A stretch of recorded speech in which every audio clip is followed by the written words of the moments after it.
Hey, yeah, you there. Yeah, I see you. You tapped on this video because you figured you might as well load up another Yammie Noob video to watch while you let the porcelain throne get warmed up with your sweet bum. I know what you do when you watch my videos. I know where you are. Kevin, I know it's you. Don't pretend. Don't run away. Hello, my beautiful baby yams, squidlets, bros, and even ladies. I know there's a few of you out there. The wonderful life on two wheels has ways in which you can be identified as a good rider, which some of you may take pride in and you've may seen our video on, while others, also known as the bastard children, might be more excited to be called out as a bad rider. What makes a bad rider bad, you may ask? Well, today we're going to go over the 7 ways to spot a bad rider. And keep in mind, there's many ways in which to spot a bad rider. However, these are some that I've noticed over the years. Dan the Fireman actually has a great series lately where he's reviewing footage of people riding incorrectly and pointing out their bad habits, along with their good habits too, so be sure to check some of those out too if you're interested in this type of content because it's high quality stuff, but do watch my videos first. Number 1, too much noise. Nothing pisses normies off more than a motorcycle that's simply making noise. Has your Harley been running for 20 minutes? Better rev it up to make sure it's still running. Lane splitting through traffic? Let's peg the RPMs at redline cause, you know, loud pipes save lives and all that. Making too much noise comes from the rider that uses his engine instead of his horn, hand signals, or any other forms of signaling. The only tool in his trade is revving his engine. This is what gives the rest of us such a bad rap. Idiots like this making noise just rev bomb the piss out of anyone and anything. Tunnel, rev bomb. People in a crosswalk, rev bomb. Passing by people to hospital, rev bomb. Ate a grape, rev. They don't have to be on sport bikes, they can be on Harleys or other V-twin bikes too. Having straight pipes and just revving the crap out of it says, look at me, I need attention. Everyone, look. Thanks to these noisy degenerates, every motorcyclist is now considered a nuisance to car drivers. Some poor kid on his Ninja 250 will be hated for simply having a bike. Be polite and keep your noise levels down. It's okay to produce noise in moderation, but making a habit out of being really loud all the time doesn't really help anyone. Number 2, disregarding the law. Now look, I'm no bootlicker, but motorcycle? Do you mean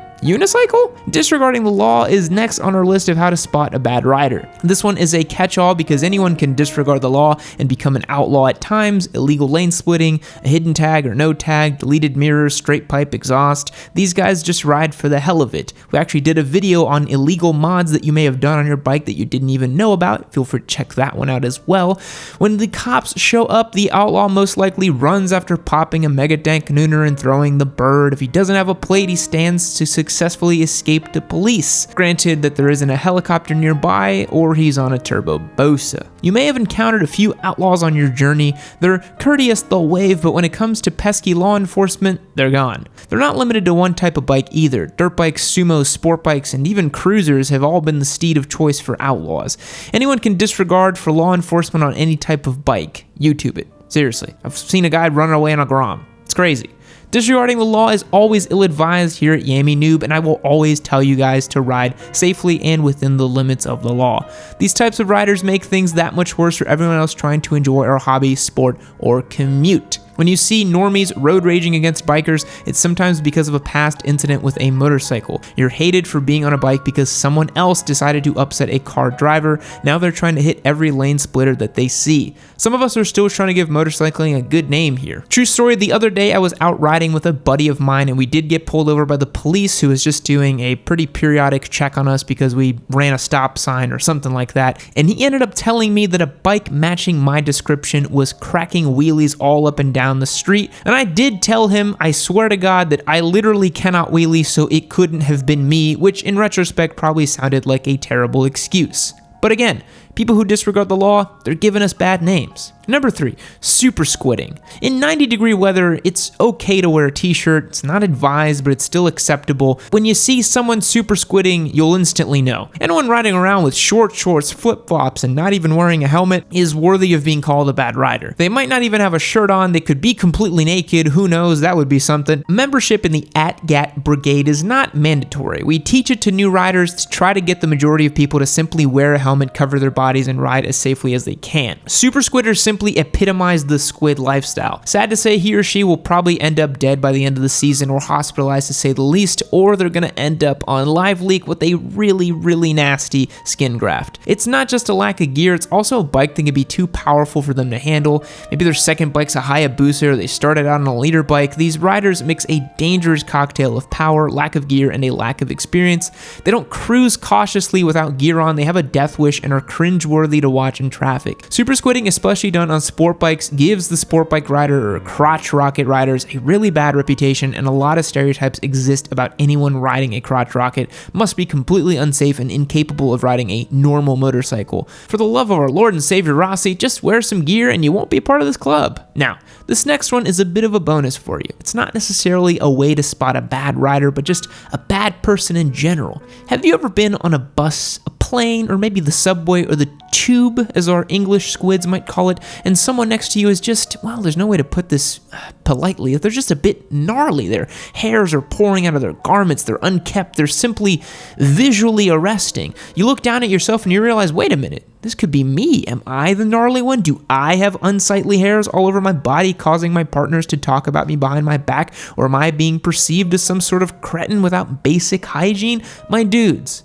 it's time to talk about Manscaping. In particular, the sponsor for today's video, Manscaped. If you've had these sort of thoughts, you're not alone and they've got you covered. You'll never fear being the untrimmed man ape at a party anymore with their lawnmower 2.0 that comes equipped with a ceramic blade that's got a nick your sack and send it back guaranteed. Hell, you could even bring it to the party and start buzzing up your friends. That might be cool. I don't know what you do in your spare time. Longtime viewers know that Manscaped is a darling of our channel and loves supporting us, so you know what? We support them back. Right now, if you click the link below to check out their subscription packages, foot sprays, ball wipes, crop preservers. I mean, guys, they literally make everything. I'm pretty sure there's a Manscaped avocado slicer in their website somewhere that's also guaranteed to not cut your ball sack. You guys don't eat avocados naked? Okay, you're weird, whatever, that's on you. You can use my code Yammie20 to get 20% off and free shipping. Again, you nick your sack with it, you can send it back, no questions asked. I don't think they would like it if you sent pubes to them.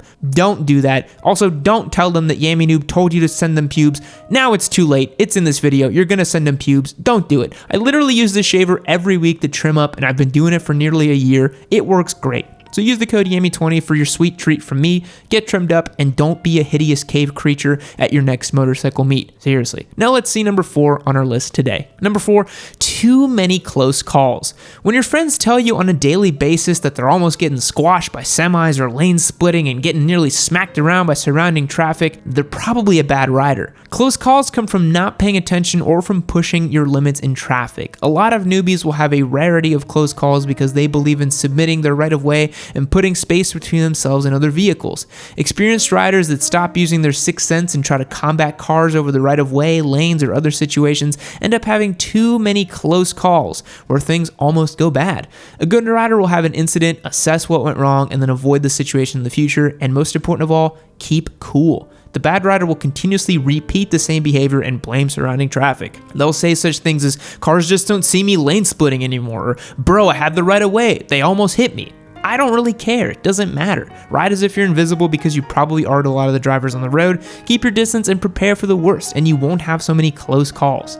Number 5, reacting emotionally. There's going to be a lot of things on the road that interfere with your ride. As a good motorcyclist, you should simply accept the near-death experience, the cutoff, or whatever it may be, and continue on. For the bad rider, emotionally riding becomes an issue. To me, this is one of those habits that can literally kill you. Trying to run away from traffic at top speeds or lane split through your frustrations is gonna lead to an accident or even death. When you ride emotionally, you're not focused on your surroundings and you don't react accordingly. Your emotions can allow you to ride safely, and I suggest if you end up in a situation, just cool off. Anyone in the world that cares about you would rather you take a breather than to ride emotionally and get in a wreck. Seriously. I'm a little reluctant to admit this myself, but I of course have ridden emotionally before and ridden in anger and aggressively, and you know what? I'd like to keep that in the past, and I want to ride in the future as a much cooler kind of rider, which I feel like I've been doing. But seriously, just cool off. This actually leads into the next item on our list. Number 6, drinking and riding. I hate that I have to actually put this on here, but it's something that a lot of riders still do. It's like squidding, but it's much worse.